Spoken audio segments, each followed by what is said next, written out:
eu sou Janaína Mello e hoje nós vamos falar nessa oficina do patrimônio cultural e das políticas públicas. Bom, os conceitos de políticas públicas são vários, mas nós vamos trabalhar aqui com dois, porque eles envolvem justamente a questão das ações e decisões do governo, mas também da população civil, dentro das decisões sobre o nosso bem viver. Essas abordagens, elas podem ser tanto estatistas como multicêntricas. Quando elas são estatistas, elas vêm de cima para baixo, dos gestores, dos governos, nos cargos de comando. Quando elas são multicêntricas, nós estamos falando de organizações privadas, organizações não governamentais, de toda a sociedade civil participando dos processos decisórios. Dentre as políticas públicas, nós temos várias que envolvem economia, meios urbanos e rurais, a saúde, o ambiente, a educação e as culturais que nos interessam aqui. As políticas culturais estão voltadas para as políticas patrimoniais, museais e artísticas. E dentre essa perspectiva, o IFAM, que a gente já falou sobre ele, é o nosso grande espaço de reconhecimento e de implementação dessas políticas para a área patrimonial. A gente teve alguns avanços e alguns recuos, né? Avanços com a criação do Ministério da Cultura em 1985 e recuo em 2019, quando ele se torna uma secretaria e perde o poder decisório, os recursos e influência. As políticas patrimoniais, elas envolvem uma série de segmentos. O IFAM e a Unesco, as secretarias de cultura estaduais, secretaria de cultura municipais, setores privados, organizações não governamentais, negócios de impacto social e a própria sociedade civil.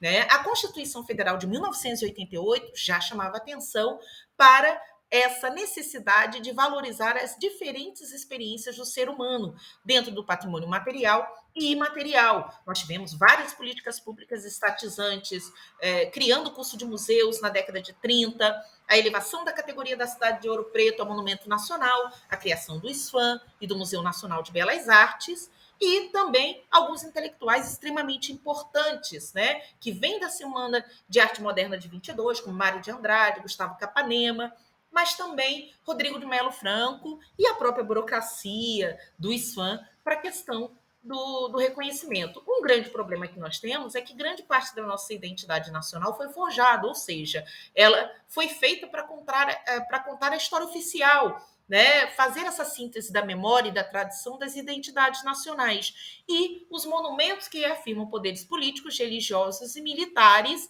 né, dentro de uma versão de poder. A partir de 71, a gente tem os encontros de governadores que vão trazer uma outra perspectiva. Com o patrimônio cultural e a relação com o debate das cidades, a gente passa a ter no cenário o turismo, a sustentabilidade econômica, o Centro Nacional de Referência Cultural, que vai valorizar muito as manifestações populares, né? O Programa Integrado de Reconstrução das Cidades Históricas e a própria Promemória. A partir daí, a gente começa a ter uma mudança e entender a cultura como um processo histórico dentro de uma geografia, étnico, social e tecnológico diversificada e paradoxal, como Falcão nos dizia. A Constituição Federal, no artigo 215, vai falar sobre a proteção às manifestações populares indígenas e afro-brasileiras de qualquer segmento étnico nacional, e no seu artigo 216, vai valorizar as formas de expressão, os modos de criar, fazer viver, as criações científicas, artistas, tecnológicas e tudo mais. O patrimônio imaterial ele vai ser reconhecido e sancionado a partir do decreto 3.551 de agosto de 2000, né?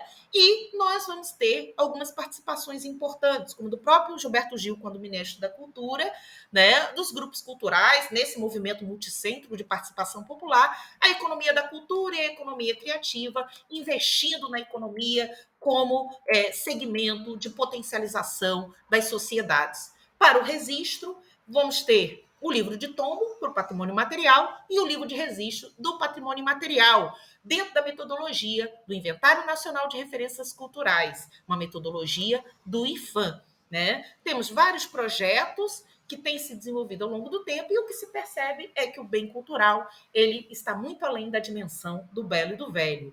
Né? Então, ele tem a ver com essa manifestação geral de uma cultura, o gesto, o hábito, a maneira de ser da nossa comunidade, que se constitui no nosso patrimônio cultural.